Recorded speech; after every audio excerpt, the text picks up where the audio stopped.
Hello everyone, and welcome back to Horror Classics with me, DJ. Glad to see you stuck around.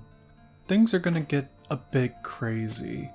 In the last episode we gathered all the death masks, so why don't we go ahead and take out our grenade launcher, load it up with some flame rounds for good measure, and move out. Ammo is limited for this gun, as I missed the acid rounds, but again we should be alright with the assault shotgun to pad out our heavy ordnance. So let's make our way back to the busts, apply the masks, and deal with whatever comes.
And so after we apply the masks, we encounter what's known as the Elder Crimson Head, a prototype of umbrella after a worker got infected with a particular strain that had not undergone much human testing. It was hidden away in the Spencer Mansion for further research.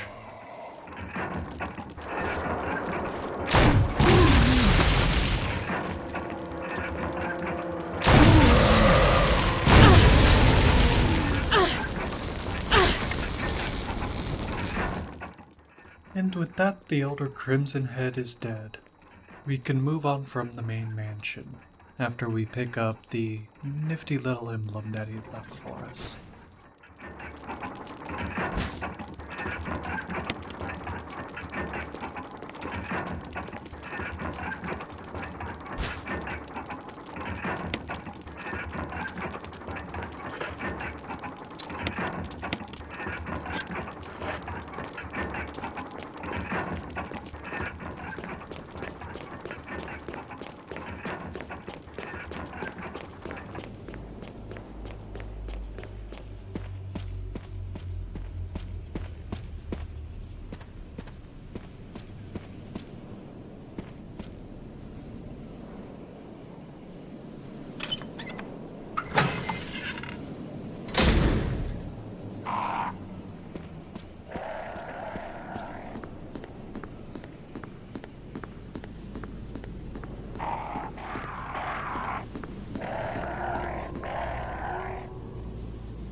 You ever get that feeling that a video game is being a little too nice when they hand you a whole bunch of shotgun shells?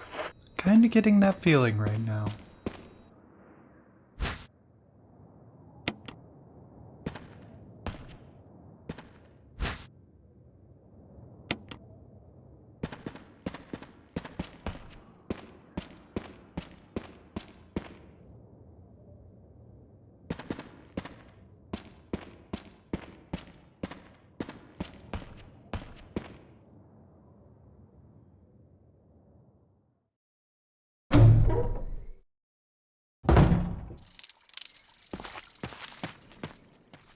There's a few warnings we should heed, because there is something really dangerous in the back courtyard.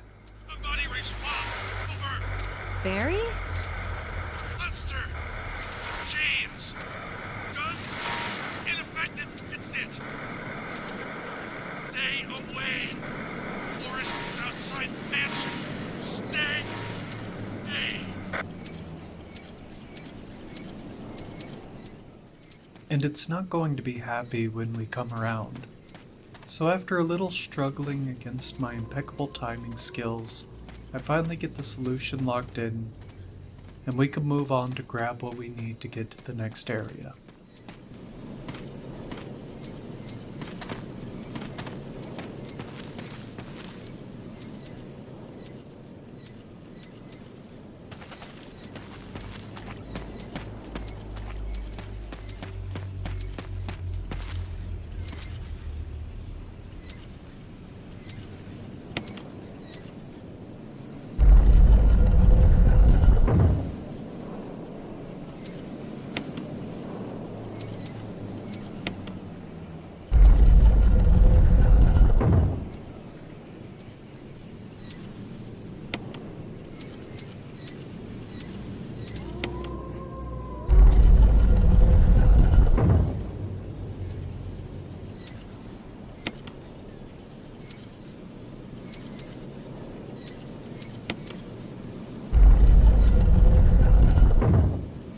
I know it's likely just me being bad, but these puzzles always seem to get me.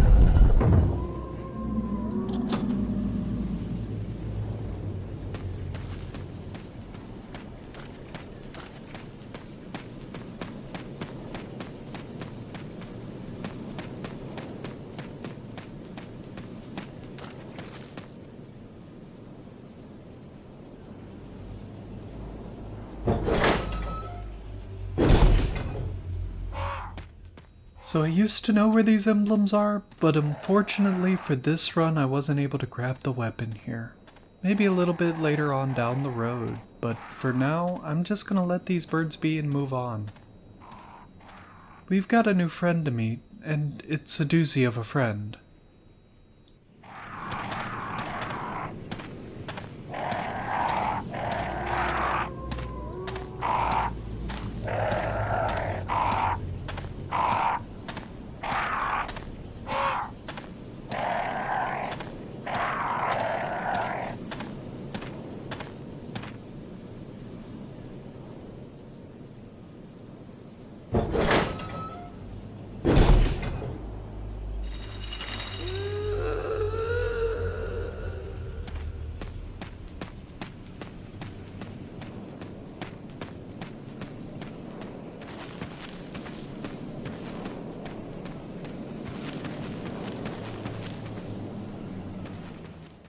What's really great about this game is, even though I've beaten it several times over multiple platforms, it can still get to me.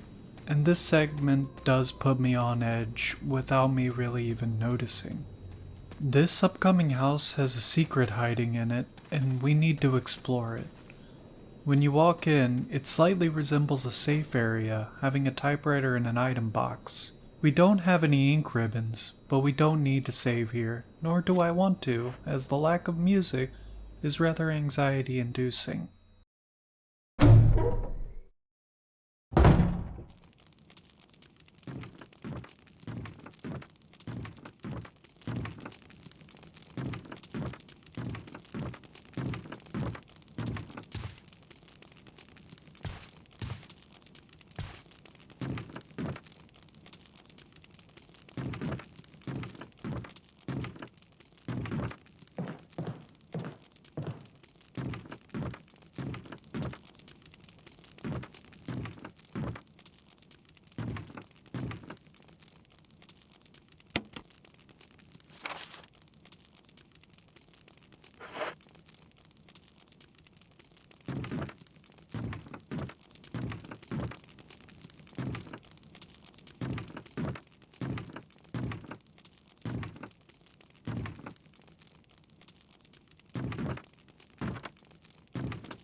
After looking around for a bit, we find a family picture, and it even comes with a journal. Let's go ahead and give it a read.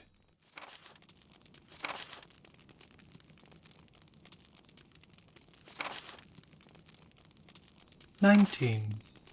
Daddy attached first, Mom attached second. Inside red and slimy, white and hard. Not true, Mom. Where? Dunno, Dad. Found Mom again. Who attached Mommy? She moved no more. She's screaming. Why? Just wanna be with her. Mom, where? I miss you."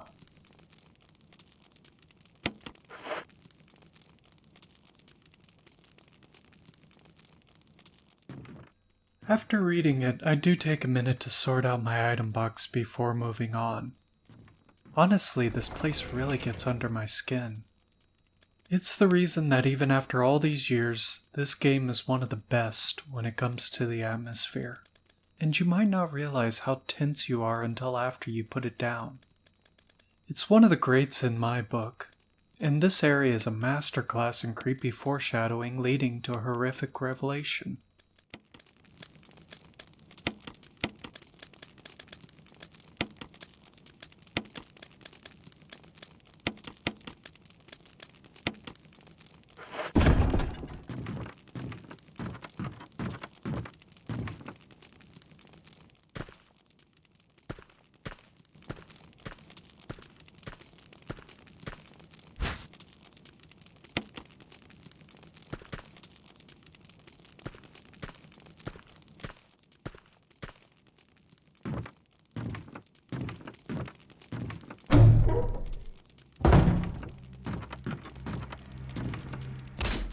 Say hello to Lisa Trevor, a fan favorite in the series as far as I know. And I'm going to end up editing a little bit out of this video, but just know, she freaks me out here.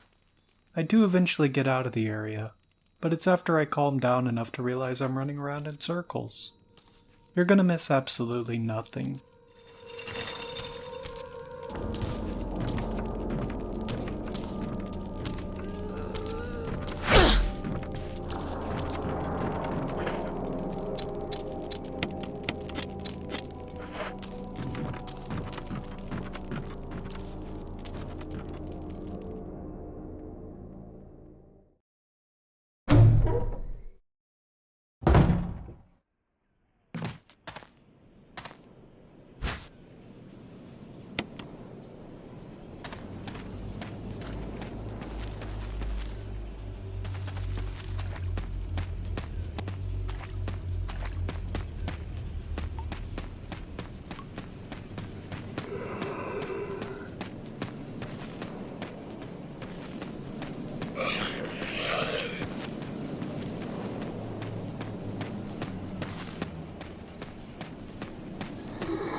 But the main takeaway here is that we still got the crank from the house, and that's exactly what we needed.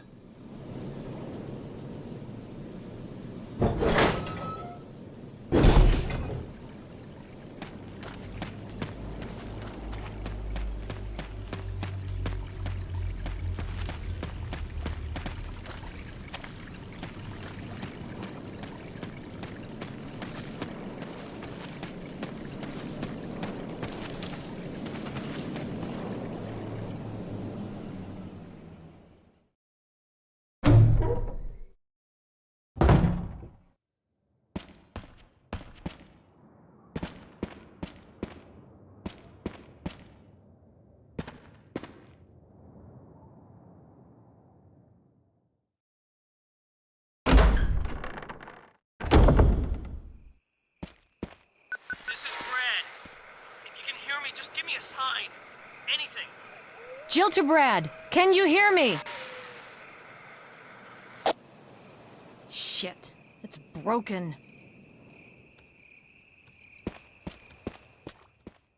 And with our crank in hand, we make our way back to the main path and make our way down to the residence. On our way towards our destination, we get a call from none other than the helicopter pilot that stranded us here. However, the radio we have is not transmitting, only receiving from this position. We have to continue, though at least we know rescue is still possible.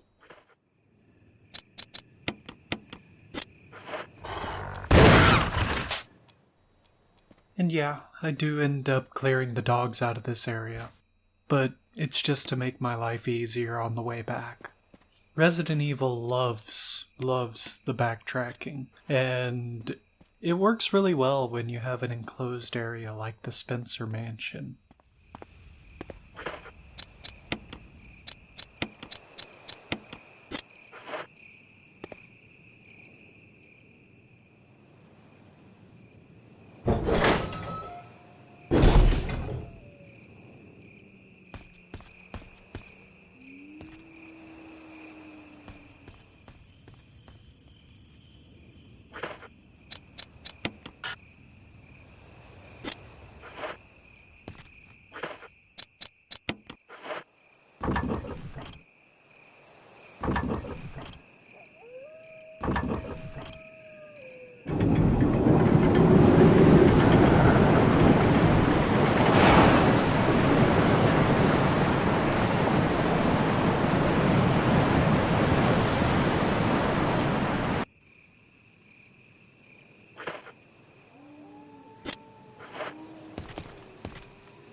I do want to hop in here real quick, because when I've watched other people move through this area, there's sometimes a bit of confusion on why they are damaged.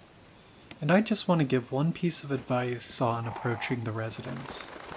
When you see things dropping from the ceiling, just keep moving. Nothing good can come out of investigating the various critters that are surrounding you, since most of the time, enemies don't drop anything in this game.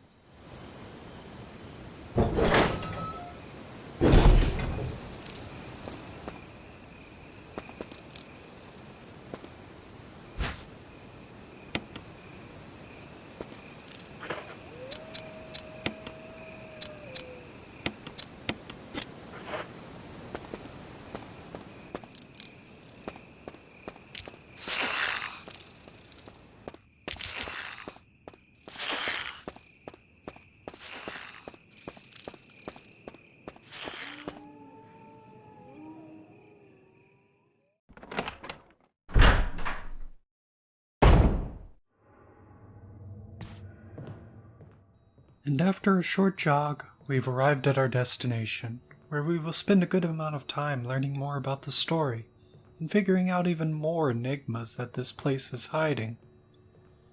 It's one of my favorite areas in the game, and I'm glad to have y'all along for it.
Although the spiders might be a little creepy, they really aren't a match for our assault shotgun, and we can easily dispatch them from this room.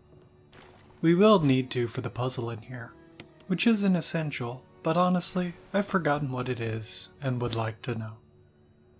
Though for now, we will pick up the one thing we do need. A book which, upon further inspection, turns out to have nothing written in it. A dead giveaway that it's used in some sort of puzzle we will encounter later. We'll be back to fully finish this area, but just not yet.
This tentacle doesn't do very much damage, so I figured I would run through just to show you what it does.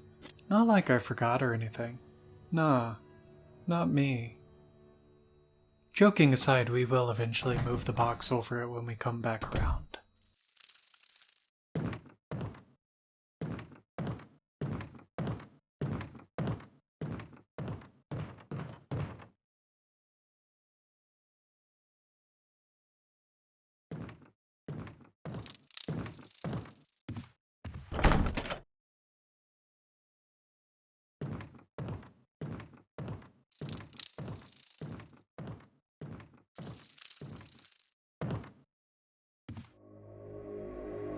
No, that wasn't part of our deal. Like I said, I have my orders. But it's not necessary to destroy stars. Don't be a hard dog to keep under the parts, Barry. What about my family? We will guarantee their safety. If I put in my cards right.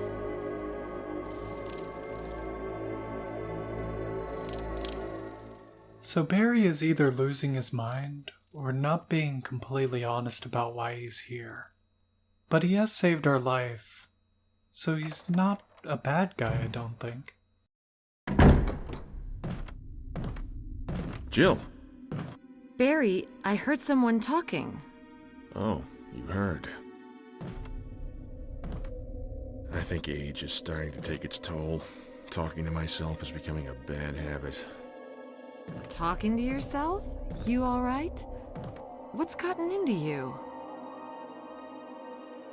I'm getting you worried, aren't I? But don't, I'm alright. I guess this creepy mansion has gotten to my nerves. Anyway, I think I'll go outside, get some fresh air for a change. Don't worry, I'm just going to get some fresh air. If I'm lucky, I'll get to waste some monsters along the way. Anyway, there's a book here on a Plant 42. Maybe it has something to do with the plant we killed in the mansion? Let's give it a read. Plant 42 Report. 4 days have passed since the accident. The Plant 42 is growing at an alarming rate. Although there are many unknown aspects about this plant, we know that in comparison with the other group of plants, the T-virus had a substantially stronger effect on this one. The T-virus had drastically morphed its host's anatomy as well as its size. Looking at its current state, it's difficult to imagine its original appearance. Nowhere on Earth will you find anything like it. We've also found that Plant 42 has two main sources of acquiring its necessary nutrients. One source is through its root. Somehow it has rooted itself down into the basement.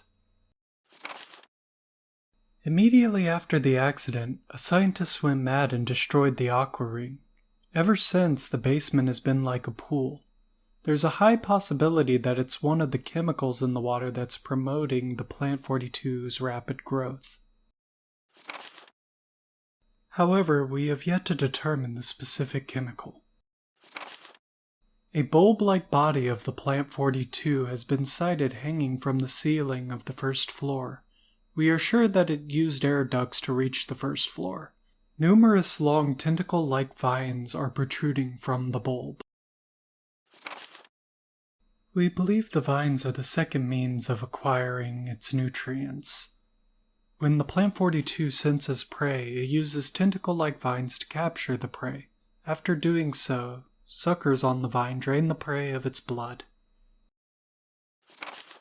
We've also noticed that it has some intelligence. When it captures its prey or when it's inactive, the vines twine around the door to stop possible intruders. Unfortunately, several of our scientists have already fallen victim to this Plant 42.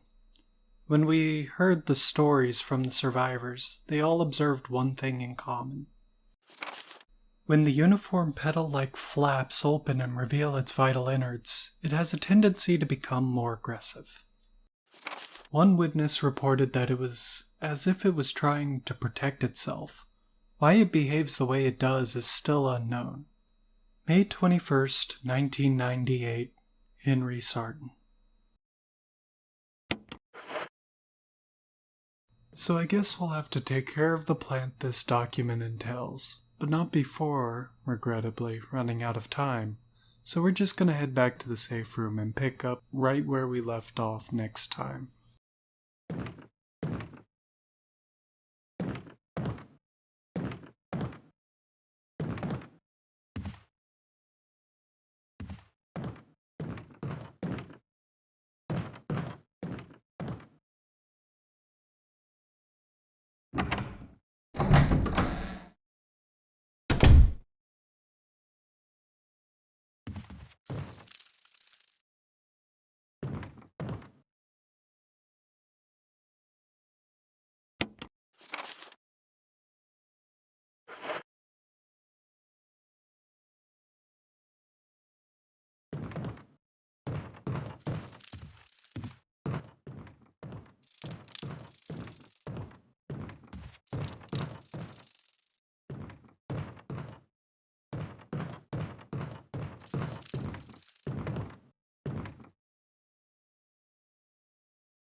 But once again, beating the plant will have to wait until the next episode.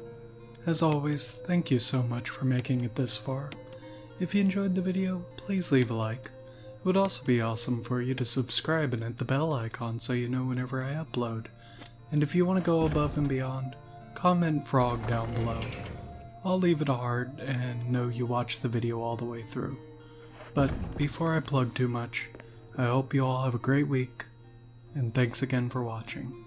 Keep it real.